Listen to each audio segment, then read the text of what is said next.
पृथ्वी हमारा आवास। प्रस्तुत है इस पुस्तक का पाठ 1, सौर मंडल में पृथ्वी, पृष्ठ 1 से पृष्ठ 9 तक। तो आइए अब सुनते हैं पाठ सौर मंडल में पृथ्वी। पृष्ठ 1।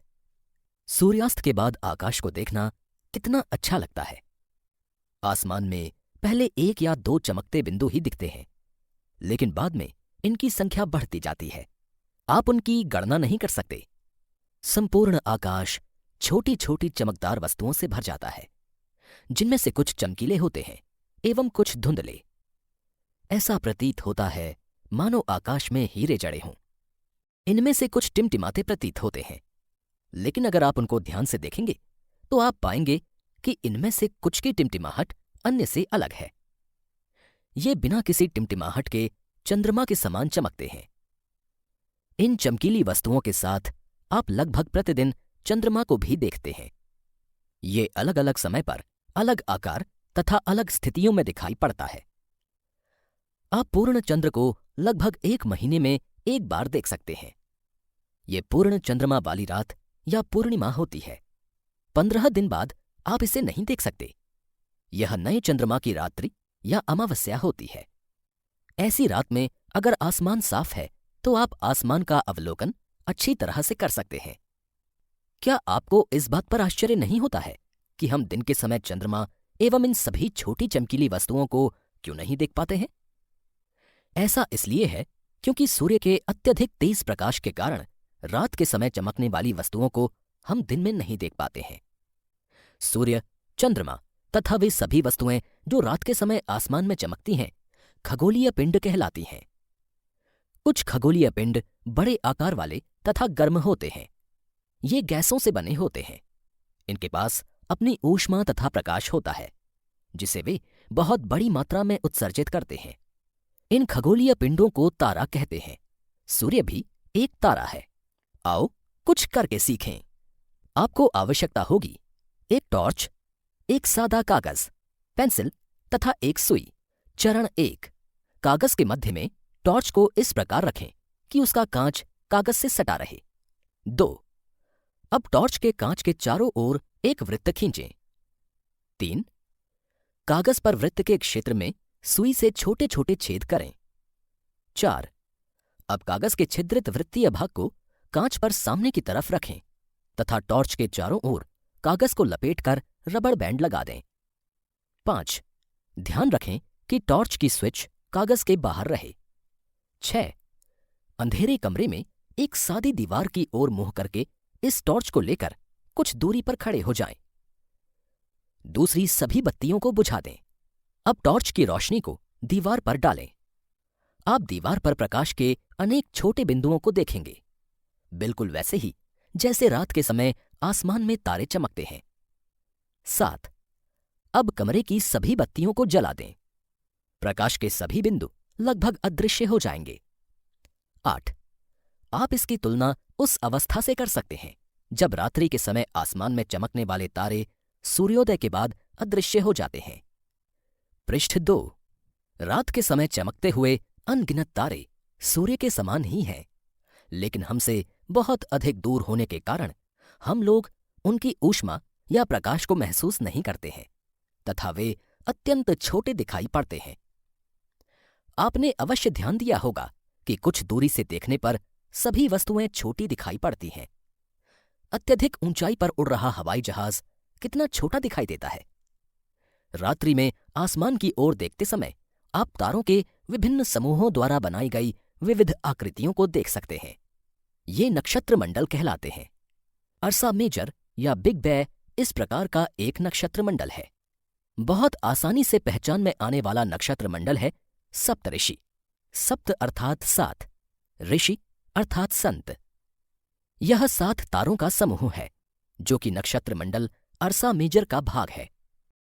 इस पृष्ठ पर एक चित्र दिखाया गया है जिसमें सप्तऋषि एवं ध्रुव तारे को दर्शाया गया है और एक बालिका सप्तऋषि को देखते हुए ध्रुव तारे को उत्तर दिशा में ढूंढने का प्रयास कर रही है।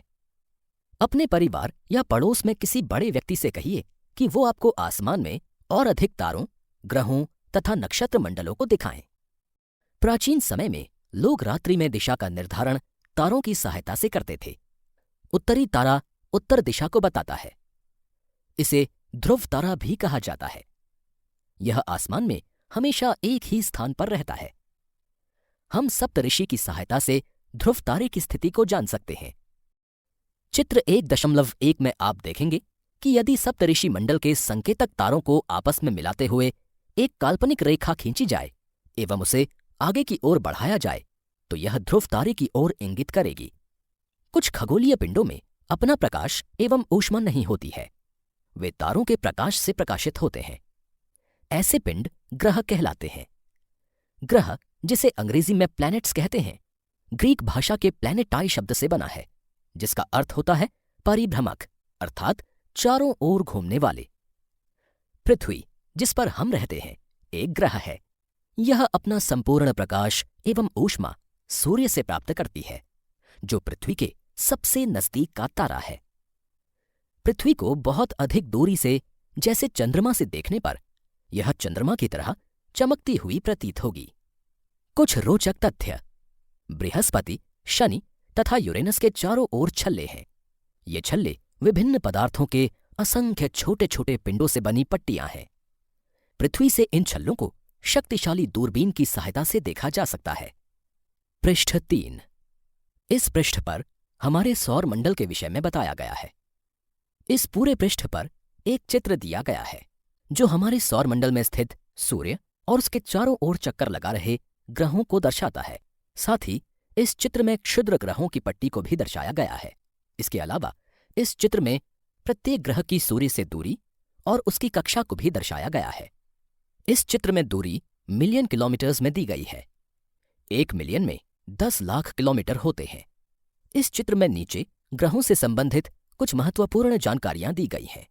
जैसे सूर्य से पहला ग्रह है बुध ग्रह। सूर्य के चारों ओर एक परिक्रमण करने में इसे 88 दिन अपने अक्ष पर लगते हैं और इसका घूर्णन 59 दिन का होता है। इसी प्रकार दूसरा ग्रह है शुक्र। सूर्य के चारों ओर एक परिक्रमण 255 दिन, अपने अक्ष पर घूर्णन 243 दिन। सौरमंडल का तीसरा ग्रह है पृथ्वी। सूर्य के चारों ओर एक परिक्रमण 365 दिन, अपने अक्ष पर घूर्णन 1 दिन। चंद्रमा की संख्या 1। सौरमंडल का चौथा ग्रह है मंगल। सूर्य के चारों ओर एक परिक्रमण 687 दिन, अपने अक्ष पर घूर्णन 1 दिन। चंद्रमा की संख्या 2। सूर्य के चारों ओर घूम रहे इन चारों ग्रहों को हमारे सौरमंडल के आंतरिक ग्रह कहा जाता है। ये सूर्य के बहुत नजदीक हैं और ये चट्टानों से बने हैं। इसके बाद चित्र में सौरमंडल के 5वें ग्रह बृहस्पति की स्थिति के बारे में बताया गया है। सूर्य के चारों ओर एक परिक्रमण 11 साल 11 महीने अर्थात लगभग 12 साल, अपने अक्ष पर घूर्णन 9 घंटे 56 मिनट। चंद्रमा की संख्या लगभग 53। सौरमंडल का छठा ग्रह है शनि। सूर्य के चारों ओर एक परिक्रमण 29 साल 5 महीने, अपने अक्ष पर घूर्णन 10 घंटे 40 मिनट। चंद्रमा की संख्या लगभग 53। सौरमंडल का 7वां ग्रह है यूरेनस। सूर्य के चारों ओर एक परिक्रमण 84 साल, अपने अक्ष पर घूर्णन 17 घंटे 14 मिनट। चंद्रमा की संख्या लगभग 27। सौरमंडल का 8वां ग्रह है नेपच्यून। सूर्य के चारों ओर एक परिक्रमण 164 साल, अपने अक्ष पर घूर्णन 16 घंटे 7 मिनट। चंद्रमा की संख्या 13। बृहस्पति से लेकर नेपच्यून तक सभी ग्रहों को बाह्य ग्रह कहा जाता है। सूर्य से ये बहुत दूर हैं तथा बहुत बड़े आकार के हैं। ये गैस और तरल पदार्थों से बने हैं। पृष्ठ 4। आसमान में दिखने वाला चंद्रमा एक उपग्रह है। यह हमारी पृथ्वी का सहचर है तथा इसके चारों ओर चक्कर लगाता है। हमारी पृथ्वी के समान 7 अन्य ग्रह हैं जो सूर्य से प्रकाश एवं ऊष्मा प्राप्त करते हैं। उनमें से कुछ के पास अपने चंद्रमा भी हैं। सौरमंडल, सूर्य, 8 ग्रह, उपग्रह तथा कुछ अन्य खगोलीय पिंड जैसे क्षुद्र ग्रह एवं उल्का पिंड मिलकर सौरमंडल का निर्माण करते हैं। उसे हम सौर परिवार का नाम देते हैं, जिसका मुखिया सूर्य है। सूर्य सूर्य सौरमंडल के केंद्र में स्थित है। यह बहुत बड़ा है एवं अत्यधिक गर्म गैसों से बना है। इसका खिंचाव बल इससे सौरमंडल को बांधे रखता है। सूर्य सौरमंडल के लिए प्रकाश एवं ऊष्मा का एकमात्र स्रोत है, लेकिन हम इसकी अत्यधिक तेज ऊष्मा को महसूस नहीं करते हैं, क्योंकि सबसे नजदीक का तारा होने के बावजूद यह हमसे बहुत दूर है। सूर्य पृथ्वी से लगभग 15 करोड़ किलोमीटर दूर है। ग्रह। हमारे सौरमंडल में 8 ग्रह हैं। सूर्य से दूरी के अनुसार वे हैं बुध, शुक्र, पृथ्वी, मंगल, बृहस्पति, शनि, यूरेनस तथा नेपच्यून। सूर्य से उनकी दूरी के अनुसार अंग्रेजी में ग्रहों के नाम याद रखने का आसान तरीका है my very efficient mother just served us nuts. इस वाक्य के पहले अक्षरों को आप याद रख सकते हैं, जो कि हमारे ग्रहों के क्रम में हैं।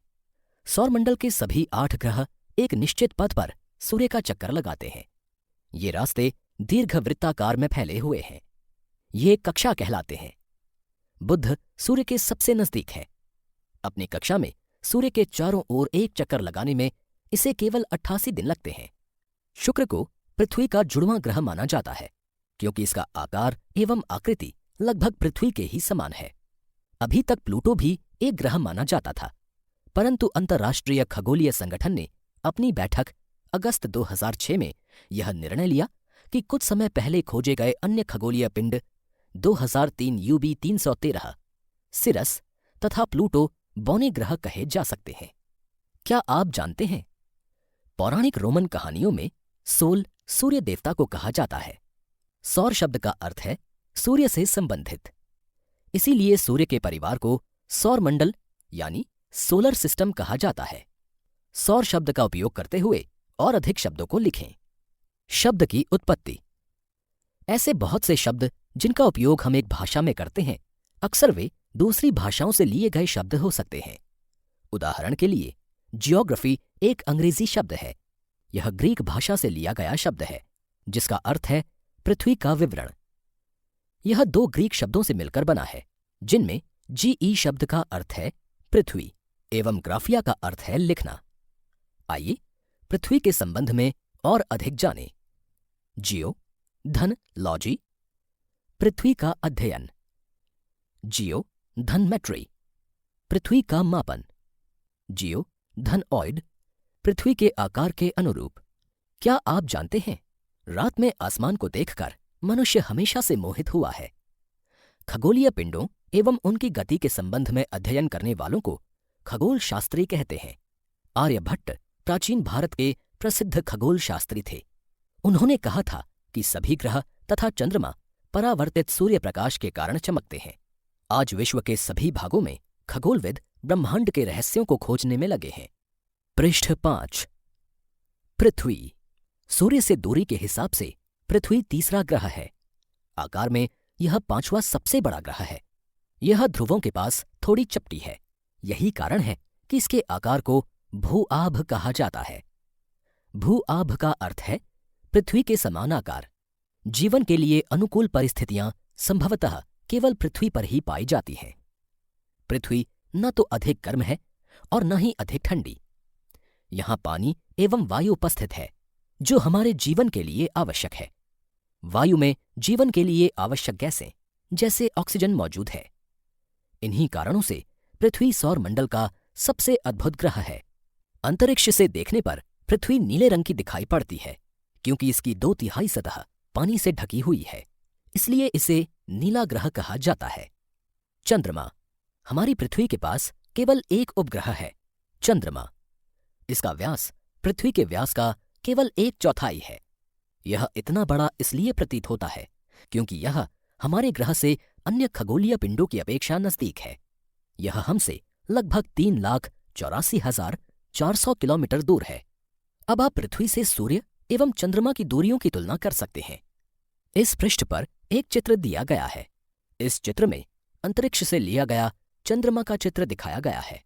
इसी पृष्ठ पर एक और चित्र दिखाया गया है, जिसमें मानव निर्मित उपग्रह के बारे में बताया गया है कि किस प्रकार रॉकेट का प्रक्षेपण किया जाता है तथा उसके बाद मानव निर्मित उपग्रह को अंतरिक्ष में छोड़ा जाता है तथा रॉकेट का बचा हुआ हिस्सा पृथ्वी पर वापस गिर जाता है।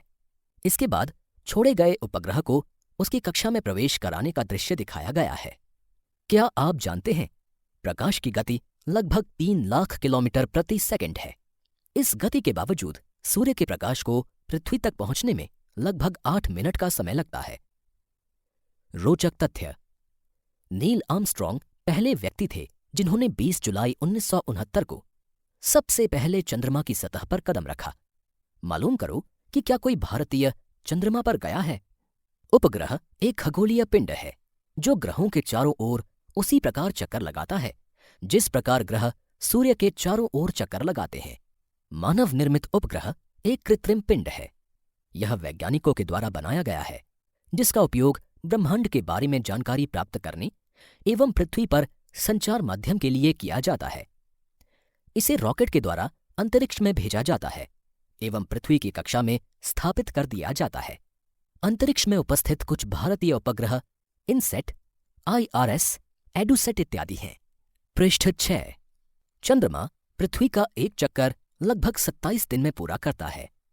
लगभग इतने ही समय में यह अपने अक्ष पर एक चक्कर भी पूरा करता है। इसके परिणाम स्वरूप पृथ्वी से हमें चंद्रमा का केवल एक ही भाग दिखाई पड़ता है।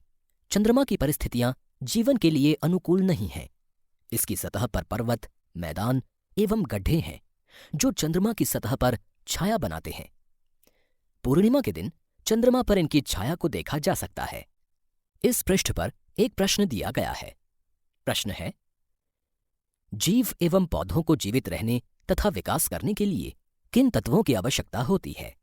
क्षुद्र ग्रह, तारों, ग्रहों एवं उपग्रहों के अतिरिक्त असंख्य छोटे पिंड भी सूर्य के चारों ओर चक्कर लगाते हैं। इन पिंडों को क्षुद्र ग्रह कहते हैं। ये मंगल एवं बृहस्पति की कक्षाओं के बीच पाए जाते हैं। इस पृष्ठ पर इस संबंध में एक चित्र दिया गया है जिसमें क्षुद्र ग्रह की एक तस्वीर दिखाई गई है। वैज्ञानिकों के अनुसार क्षुद्र ग्रह ग्रह के ही भाग होते हैं जो कि बहुत वर्ष पहले विस्फोट के बाद ग्रहों से टूटकर अलग हो गए। उल्कापिंड, सूर्य के चारों ओर चक्कर लगाने वाले पत्थरों के छोटे छोटे टुकड़ों को उल्कापिंड कहते हैं। कभी कभी ये उल्कापिंड पृथ्वी के इतने नजदीक आ जाते हैं कि इनकी प्रवृत्ति पृथ्वी पर गिरने की होती है। इस प्रक्रिया के दौरान वायु के साथ घर्षण होने के कारण ये गर्म होकर जल जाते हैं। फलस्वरूप चमकदार प्रकाश उत्पन्न होता है। कभी कभी कोई उल्का पूरी तरह जले बिना पृथ्वी पर गिरती है जिससे धरातल पर गड्ढे बन जाते हैं। क्या आपने तारों वाले खुले आकाश में एक ओर से दूसरी ओर तक फैली चौड़ी सफेद पट्टी की तरह एक चमकदार रास्ते को देखा है? यह लाखों तारों का समूह है। यह पट्टी आकाशगंगा यानी मिल्की वे है। हमारा सौरमंडल इस आकाशगंगा का एक भाग है। प्राचीन भारत में इसकी कल्पना आकाश में प्रकाश की एक बहती नदी से की गई थी। इस प्रकार इसका नाम आकाशगंगा पड़ा था। आकाशगंगा करोड़ों तारों, बादलों तथा गैसों की एक प्रणाली है। इस प्रकार की लाखों आकाशगंगाएं मिलकर ब्रह्मांड का निर्माण करती हैं। पृष्ठ 7। ब्रह्मांड की विशालता की कल्पना करना अत्यधिक कठिन है। वैज्ञानिक अभी भी इसके बारे में अधिक से अधिक जानकारी एकत्र करने में जुटे हैं। इसके आकार के संबंध में हमें कोई जानकारी नहीं है, लेकिन फिर भी हम जानते हैं कि हम सभी इसी ब्रह्मांड का हिस्सा हैं। इस पृष्ठ पर एक चित्र दिया गया है जिसमें कई सारे वृत्त खींचे गए हैं, जिसमें सबसे बाहरी वृत्त पर ब्रह्मांड लिखा गया है। उसके अंदर के वृत्त पर आकाशगंगा लिखा गया है। उसके अंदर के वृत्त पर सौरमंडल लिखा गया है। उसके भी अंदर एक वृत्त है जिस पर पृथ्वी लिखा गया है और अंत में एक बालिका का चित्र बनाया गया है। इसी चित्र के बाईं ओर लिखा गया है, क्या आप ब्रह्मांड के साथ अपना संबंध बता सकते हैं? आप पृथ्वी पर हैं तथा पृथ्वी सौरमंडल का एक भाग है। हमारा सौरमंडल आकाशगंगा अर्थात मिल्की वे का एक भाग है जो ब्रह्मांड का हिस्सा है। ब्रह्मांड से जुड़े इस तथ्य पर विचार कीजिए कि इसमें लाखों आकाशगंगाएं मौजूद हैं। इस चित्र में आपका स्थान कहाँ है? अभ्यास। प्रश्न 1। यहां दिए गए प्रश्नों के उत्तर संक्षेप में दीजिए। पहला, ग्रह और तारे में क्या अंतर है? दूसरा, सौरमंडल से आप क्या समझते हैं? तीसरा, सूर्य से उनकी दूरी के अनुसार सभी ग्रहों के नाम लिखें। चौथा, पृथ्वी को अद्भुत ग्रह क्यों कहा जाता है? 5वां, हम हमेशा चंद्रमा के एक ही भाग को क्यों देख पाते हैं? 6ठा, ब्रह्मांड क्या है? प्रश्न 2, सही उत्तर चिन्हित कीजिए। पहला, किस ग्रह को पृथ्वी के जुड़वां ग्रह के नाम से जाना जाता है? क, बृहस्पति, ख, शनि, ग, शुक्र। दूसरा, सूर्य से तीसरा सबसे नजदीक ग्रह कौन सा है? क, शुक्र, ख, पृथ्वी, ग, बुध। पृष्ठ 8। तीसरा, सभी ग्रह सूर्य के चारों ओर किस प्रकार के पथ पर चक्कर लगाते हैं? क, वृत्तीय पथ पर, ख, आयताकार पथ पर, ग, दीर्घवृत्ताकार। चौथा, ध्रुव तारे से किस दिशा का ज्ञान होता है? क, दक्षिण, ख, उत्तर, ग, पूर्व। 5वां, क्षुद्र ग्रह किन कक्षाओं के बीच पाए जाते हैं? क, शनि एवं बृहस्पति, ख, मंगल एवं बृहस्पति, ग, पृथ्वी एवं मंगल।